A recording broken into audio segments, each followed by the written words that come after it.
So I don't have that problem, but I understand what they're saying.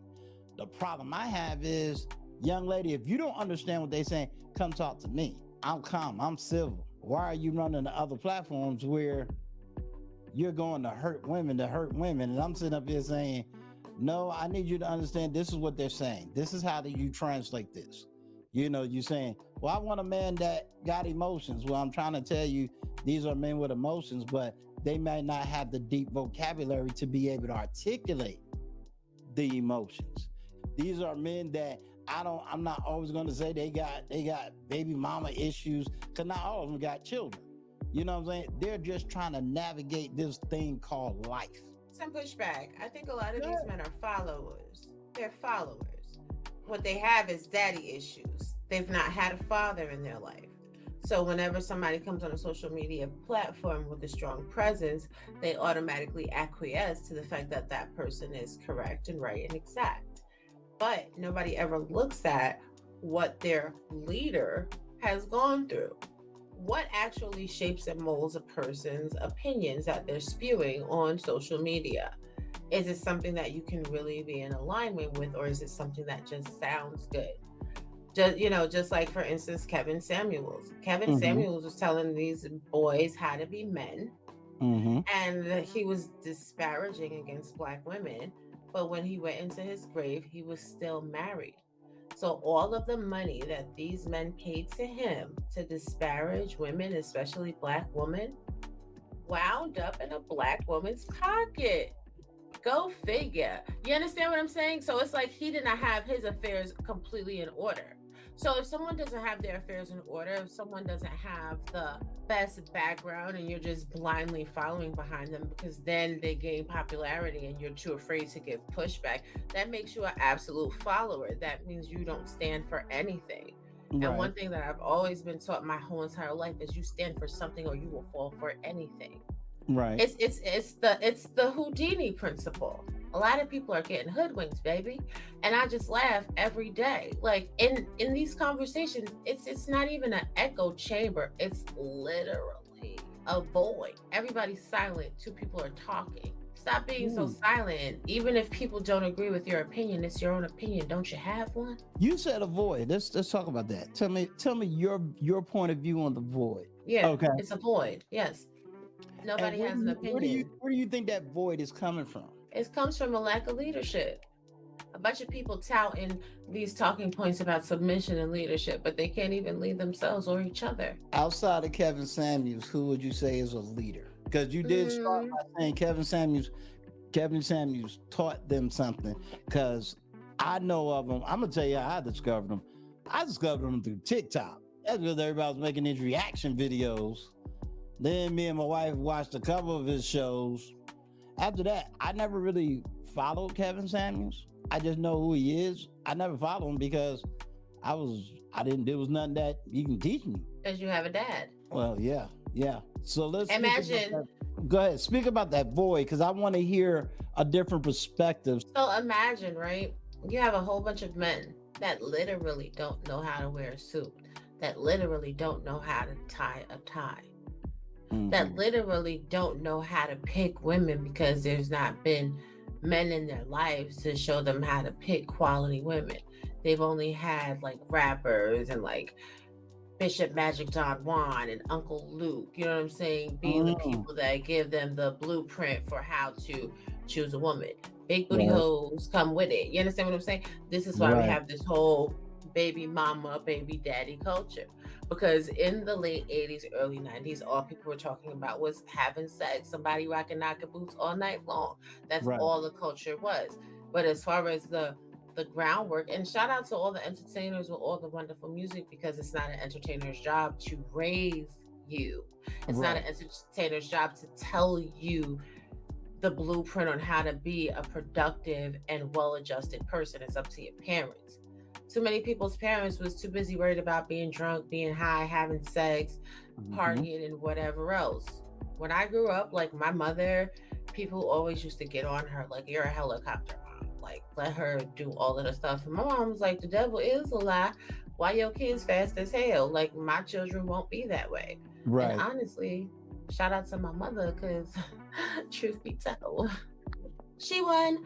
My sisters are 32 years old and they're still virgins. I didn't have children until I was 32 years old. Like, nobody got time for that. My mother made sure education was at the forefront of everything that we did. Right. Meanwhile, I know a whole bunch of children that were having children, pregnant, walking across their graduation stage.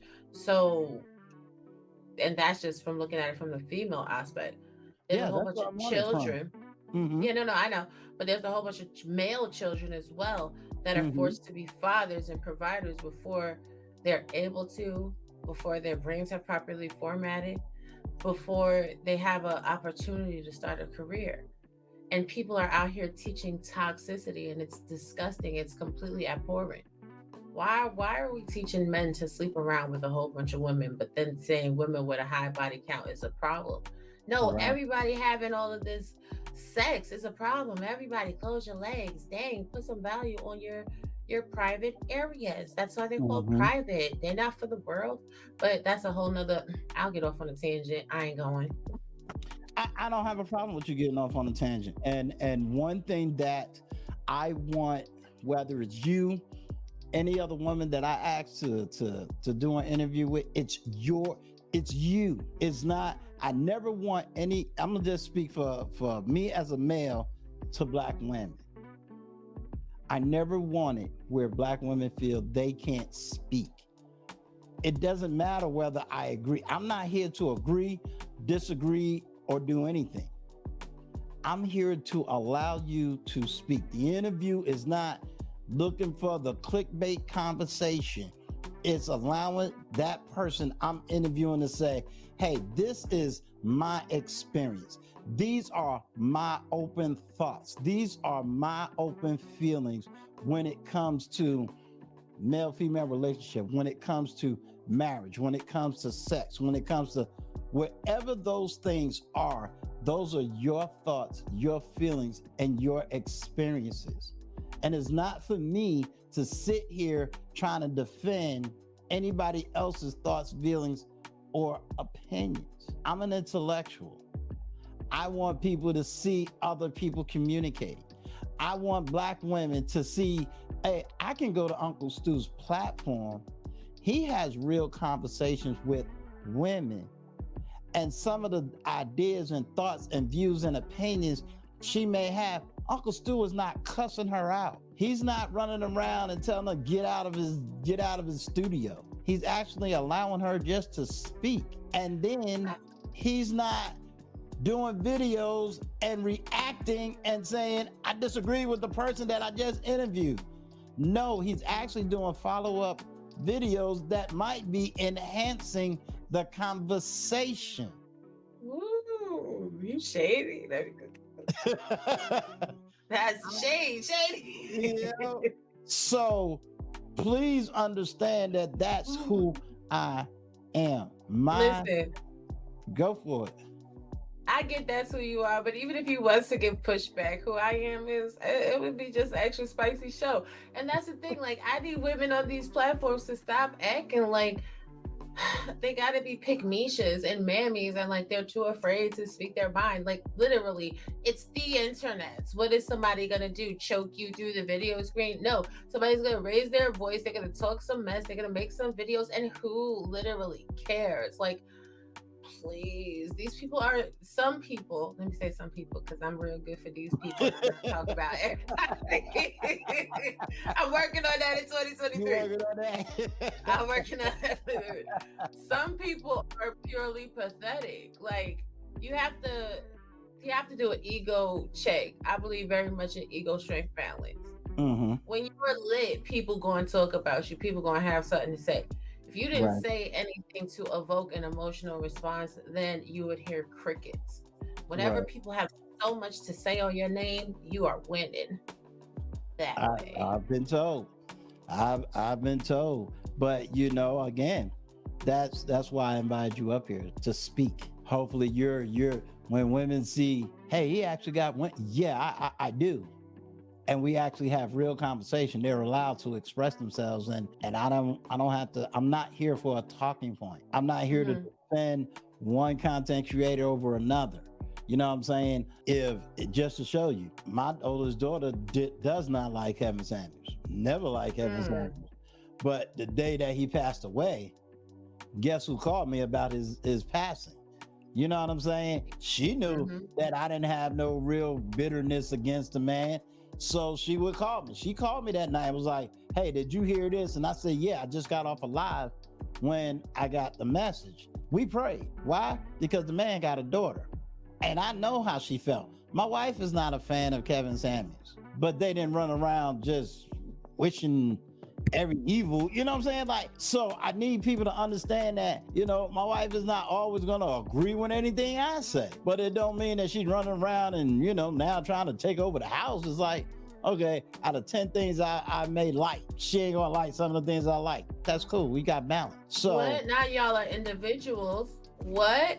Oh yeah, I mean, you don't force her into submission. You don't subjugate her. Oh no. well, she already is submissive. I mean, submission is not slavery in this house.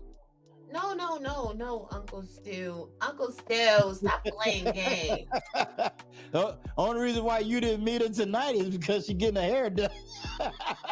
Listen, I have to go by the YouTube code of conduct and the politics, because submission is full subjugation. Because if you say, I like pink bubblegum, that means you a feminist. Round to the YouTube streets. Nah, I'm just playing. I know you're not that type, but you know, I gotta talk about a little mess. Believe it or not, no, believe it or not, we'll go there because you're right. A lot of people do not understand that definition nor how to evoke it. So you're right that you don't get a pushback on that, because I've heard those conversations before. That's why I try to encourage the people to say, have you seen it before? I think, you know, you brought up toxicity. Sadly, I think too many people have seen toxic relationships and they've never seen what a healthy relationship is. Let me tell you what too many people have on YouTube. Too many people on YouTube have watched too much TV and they have not picked up a book. See, words matter. Literacy is always finna be key. These people be talking and talking. They be using words out of context, terminologies incorrectly. They don't know the full meaning of the words that they are using. And then when you elucidate the point to them, then they act like you know it all simply because you're a stickler and a wordsmith. No, stop using these words incorrectly. You sound stupid to people that actually know how to use the words that you're using. Like, what did they say? Oh, okay. And for people in the back, give an example of words and terms that people use a lot on YouTube that is just far-fetched. Child support. Explain it. These people, so okay. And I know this is gonna be like the little nerdy part of me, but whatever. Child support is an actual terminology in Wexler's law book, right? Like there's a regular English, there's legalese, like there's a medical dictionary, like different words have different meaning. Child support has a specific meaning, and it's for the support of the child, for the roof, the lights, and whatever. And when I hear people consistently say, no, because child support is supposed to go directly to my child. She's not supposed to use my child support to pay no bills. And I'm like, what? Are y'all okay? Because that's the literal definition and the literal reason that child support is supposed to be used, to make sure the roof good, the lights good, and the baby can eat. What do y'all think child support is supposed to go to? Just so your child can have some Nikes on and some Pumas? Yeah. What's happening? Because I'll tell you where the mess up is coming from. You have a microscopic amount of girls that are irresponsible, and I mean very irresponsible, and taking that child support and getting their nails and hair done. That's why I do believe I'm an advocate for this. I'm an advocate for, if you get child support, I'm an advocate for the card. The only reason why I'm an advocate for the card, and I need any woman that's listening to understand, I never got child support. Oh, I filed for it. I never got it. So I'm on the side of child support. Here is the thing that's missing. The only reason why I'm an advocate for it is only to limit a certain group of irresponsible women. Do I think that's a big number? No, because I can't quantify it.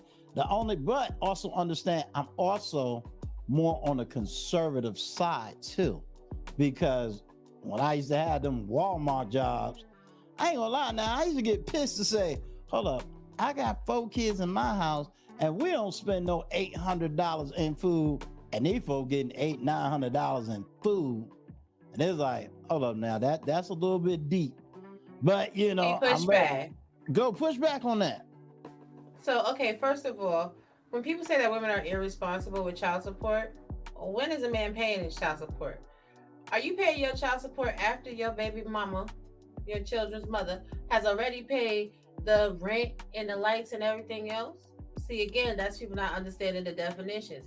If a Mm-hmm. woman has already paid all the bills up front for your child, that your portion of your money was supposed to cover, and you paying that throughout the month. You paying the credit card company. The credit card that put the bill in on the first of the month, and then you making a payment on the 8th and the 15th and the 23rd and you know what I'm saying, and the 31st. But So remember I said wait, I'm wait, only dealing with a wait, small wait, number. I ain't dealing with wait. the masses. Go Listen, ahead, go ahead. listen. Okay. So men that see women getting their hair and their nails done, like, if she already paid your portion of things up front, if she decides to use that money, is it really her being irresponsible, or she's being responsible enough to take care of what you're not taking care of up front and patiently waiting until whenever your little dribs and drabs of money come through to flow her on through the month? Because you can't tell the landlord, oh well, a portion of my rent, I'm only going to be able to give it to you in installments over the weeks. You when the landlord want their rent, you got to get that to them all or nothing, or they finna evict you. I That's think point I one. think I think Wait, a good study, just based on what you said. Now, it's a study I have not done. Why? Because it's not in my best interest on a day-to-day basis. Because again, I've never had to pay child support because I've always taken care of mine. But I think that would be a good, when I say pause segment, it would be a good pause segment to actually do the research to really figure out who who is what and where is this money going, if that makes right, sense. but it does. But then to your second point, people are always talking about people on food stamps getting $800 a month. They ain't getting $800 a month every week throughout the whole month. They are getting a lump sum expenditure at the beginning of the month. Yeah, but Now, you a know the hustle normal, game wait, on that, wait, right? wait, You wait, you, wait, you wait. know about the buying of the Listen, food stamp. whatever they choose to do, whatever they choose to do with that money is whatever they choose to do with that money. But when people say I don't spend that much money on a food for a family of four, that is also not true. If you did the tally of your weekly groceries expenditures, that installment plan, you're spending a good 200 to 250 a week on food. So if you're spending 200 to 250 every week on food, by the end of the month, you're spending $800 to $1,000 on food.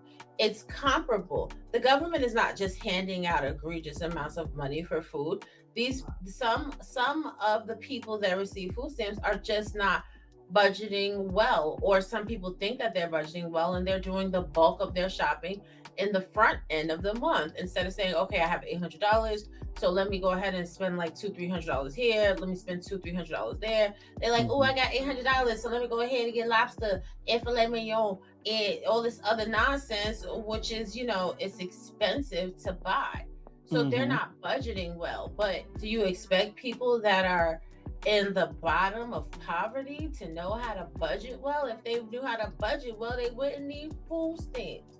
But That's yeah. I'm gonna give you that one. Yeah, I'm gonna give you that one.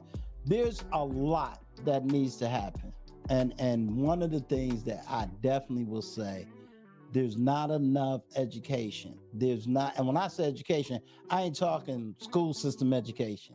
I'm talking education.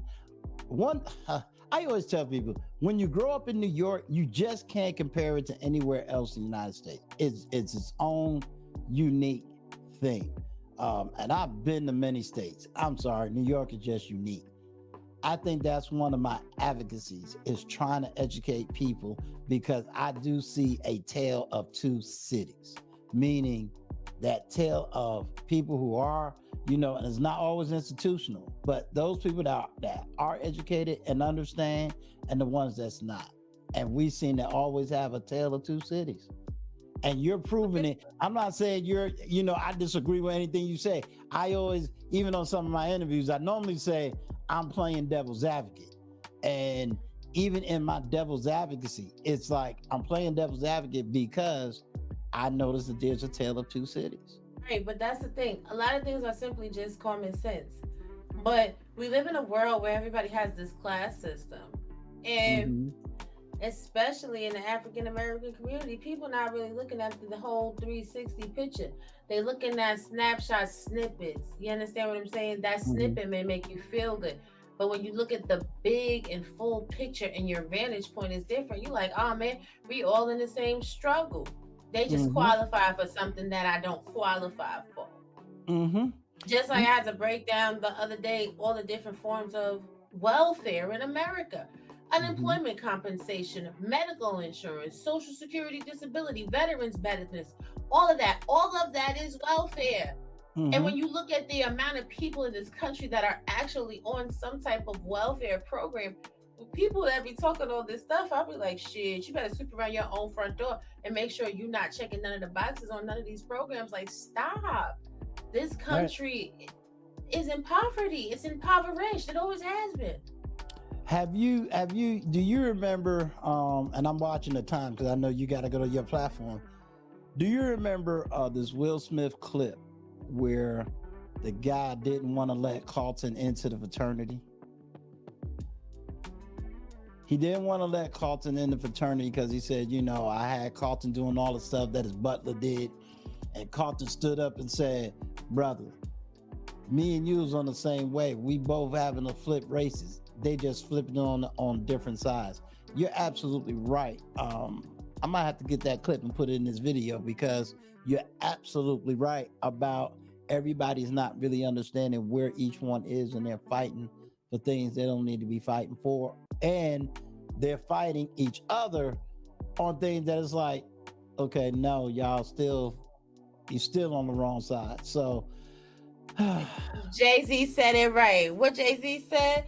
Broke nigga, house nigga, rich nigga, poor nigga, still nigga. Like, what are we doing right there? Listen, I did a show the other day, right?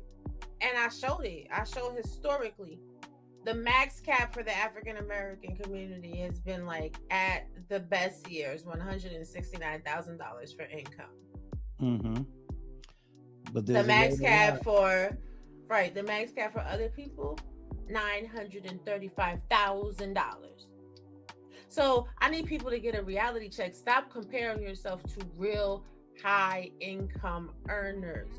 Just because you hit the mark of 100K, people that was getting 100K was getting stimulus checks during COVID, which means you're lower income and impoverished. And another thing too, stop thinking that low income is not poverty. Because low income people, I was shut down your show. Me and you gonna talk. Go for it. Low income and poverty is the same thing in America. What they have always done and what they will continue to do is make these slight variations in classification categories. But when you go to the taxation website and you look at what percentage they are taxing people at based on your income category per capita, it's minuscule. It's nominal. It's a big difference though between the poor and low income earners and the high income earners of about a good 10% of your income that they charge. But I'm not even gonna get on a tangent. This is why I be so fiery when we be on these panels, because I'm just like, how is these things that you don't know as a whole functioning adult in America? As a functioning tax-paying American citizen, you should know certain things. Like, you should be looking at certain tax tables. You should be looking at what your tax dollar does in America. I've been working since I'm 14 years old. I've always been very aware of what I'm paying into in the system. If you live every day, you should have some estimation of what you're spending a month on groceries, or what you're spending a month on renting, or what you're spending a month on this, that, and the third. Like, you should just know these things. So when certain conversations come up, it should click in your brain like, oh, well, that's just about how much I'm doing. This is just about whatever, or whatever to whatever. But everybody Right. want to be fancy. Oh, okay, your fancy asses is still broke and your credit score is still sitting around 498. Be quiet.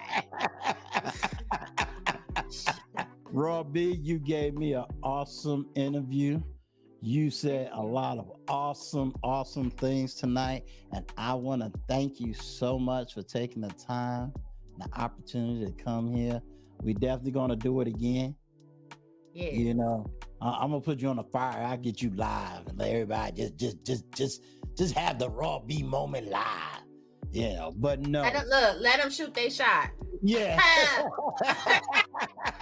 Be all in your DMs. Yeah. What's the new TikTok one? They be in your DMs telling you pretty. Ain't that the new TikTok thing? It is. Like, what's this poet y'all got?